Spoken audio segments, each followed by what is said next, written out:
Hey guys, it's Mrs. Zach again. We're going to go ahead and read Chapter 3 today. Chapter 3 is titled Edmund and the Wardrobe. Lucy ran out of the empty room into the passage and found the other three. "It's all right," she repeated. "I've come back." "What on earth are you talking about, Lucy?" asked Susan. "Why?" said Lucy in amazement. "Haven't you all been wondering where I was?" "So you've been hiding, have you?" said Peter. "Poor old Lou, hiding and nobody noticed. You'll have to hide longer than that if you want people to start looking for you." "But I've been away for hours and hours," said Lucy. The others all stared at one another. "Batty," said Edmund, tapping his head. "Quite batty." "What do you mean, Lou?" asked Peter. "What I said," answered Lucy. "It was just after breakfast when I went into the wardrobe, and I've been away for hours and hours and had tea, and all sorts of things have happened." "Don't be silly, Lucy," said Susan. "We've only just come out of that room a moment ago, and you were there then." "She's not being silly at all," said Peter. "She's just making up a story for fun, aren't you, Lou?" "And why shouldn't she?" "No, Peter, I'm not," she said. It's a magic wardrobe. There's a wood inside, and it's snowing, and there's a faun and a witch, and it's called Narnia. Come and see." The others did not know what to think, but Lucy was so excited that they all went back with her into the room. She rushed ahead of them, flung open the door of the wardrobe, and cried, "Now, go in and see for yourself." "Why, you goose," said Susan, putting her head inside and pulling all the four coats apart. "It's just an ordinary wardrobe. Look, there's the back of it." Then everybody looked in and pulled the coats apart, and they all saw, Lucy herself saw, a perfectly ordinary wardrobe. There was no wood and no snow, only the back of the wardrobe with hooks on it. Peter went in and rapped his knuckles on it to make sure it was solid. "A jolly good hoax, Lou," he said as he came out again. "You have really taken us in. I must admit, we half believed you." "But it wasn't a hoax at all," said Lucy. "Really and truly. It was all different a moment ago. Honestly, it was, I promise." "Come, Lou," said Peter. "That's going a bit far. You've had your joke. Hadn't you better drop it now?" Lucy grew very red in the face and tried to say something, though she hardly knew what she was trying to say, and burst into tears. For the next few days, she was very miserable. She could have made it up with the others quite easily at any moment if she could have brought herself to say that the whole thing was only a story made up for fun. But Lucy was a very truthful girl, and she knew that she was really in the right, and she could not bring herself to say this. The others, who thought she was telling a lie, and a silly lie too, made her very unhappy. The two elder ones did this without meaning to do it, but Edmund could be spiteful. And on this occasion, he was spiteful. He sneered and jeered at Lucy and kept on asking her if she found any other new countries in other cupboards all over the house. What made it worse was that these days ought to have been delightful. The weather was fine, and they were out of the doors from morning to night, bathing, fishing, climbing trees, and lying in the heather. But Lucy could not properly enjoy any of it. And so things went on until the next wet day. That day, when it came to the afternoon, and there was still no sign of a break in the weather, they decided to play hide and seek. Susan was it, and as soon as the others scattered to hide, Lucy went to the room where the wardrobe was. She did not mean to hide in the wardrobe, because she knew she would only set the others talking again about the whole wretched business, but she did want to have another more look inside. For by this time, she was beginning to wonder herself whether Narnia and the faun had not been a dream. The house was so large and complicated and full of hiding places that she thought she would have time to look into the wardrobe and then hide somewhere else. But as soon as she reached it, she heard steps in the passage outside. And then there was nothing for it but to jump into the wardrobe and hold the door closed behind her. She did not shut it properly, because she knew that it was very silly to shut oneself into a wardrobe, even if it were not a magic one. Now the steps she heard were those of Edmund, and he came into the room just in time to see Lucy vanishing into the wardrobe.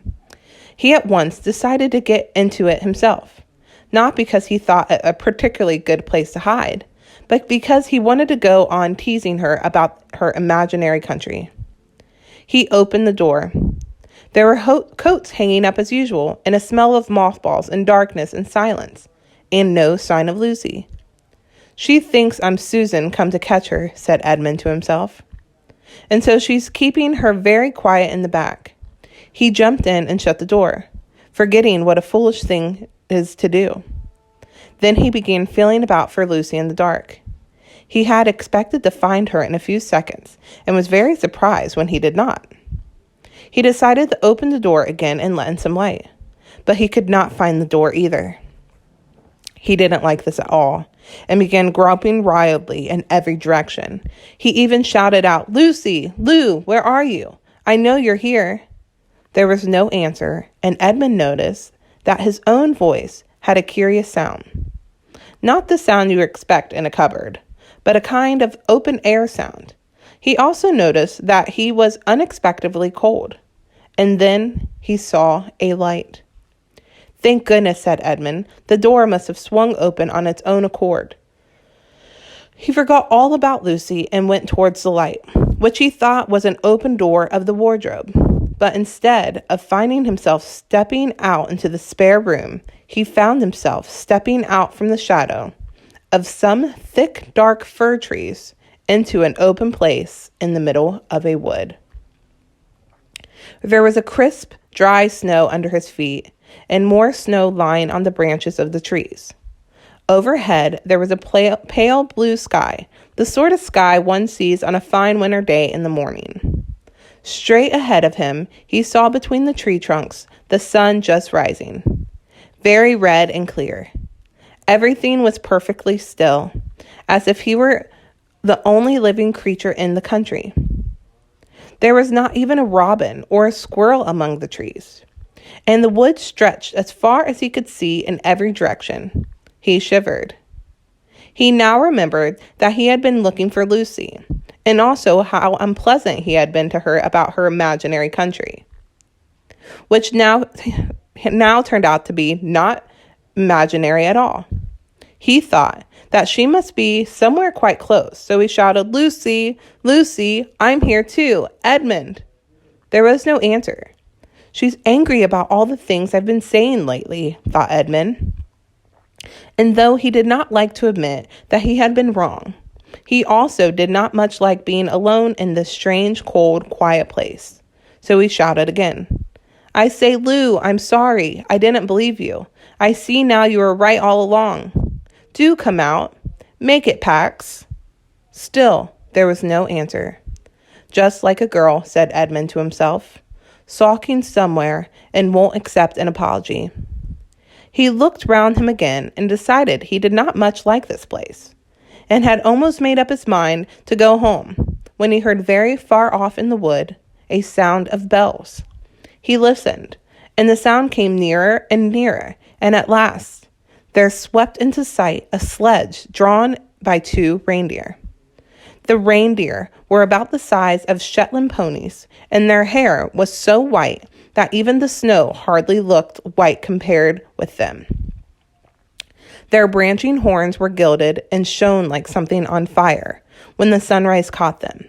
Their harness was of scarlet leather and covered with bells. On the sledge, driving the reindeer, sat a fat dwarf, who had been about 3 feet high if he had been standing. He was dressed in polar bear's fur, and on his head he wore a red hood with a long gold tassel hanging down from its point. His huge beard covered his knees, and he served him instead of a rug. But behind him, on a much higher seat, in the middle of the sledge, sat a very different person. A great lady, taller than any woman that Edmund had ever seen. She was also covered in white fur up to her throat and held a long, straight golden wand in her right hand and wore a golden crown on her head. Her face was white, not merely pale, but white like snow or paper or icing sugar, except for her very red mouth.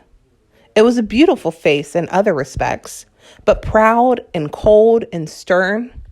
The sledge was a fine sight as it came sweeping towards Edmund, with the bells jingling and the dwarf cracking his whip and the snow flying up on each side of it. "Stop," said the lady, and the dwarf pulled the reindeer up so sharp that they almost sat down. Then they recovered themselves and stood champing their bits and blowing. In the frosty air, the breath coming out of their nostrils looked like smoke.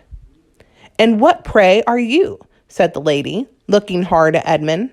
My name's Edmund," said Edmund, rather awkwardly. He did not like the way she looked at him. The lady frowned. "Is that how you address a queen?" she asked, looking sterner than ever. "I beg your pardon, your majesty, I didn't know," said Edmund. Not know the queen of Narnia," cried she. "Ha! You shall know us better hereafter. But I repeat, what are you?" "Please, your majesty," said Edmund, "I don't know what you mean. I'm at school, and at least I was. It's the holidays now." End of chapter 3.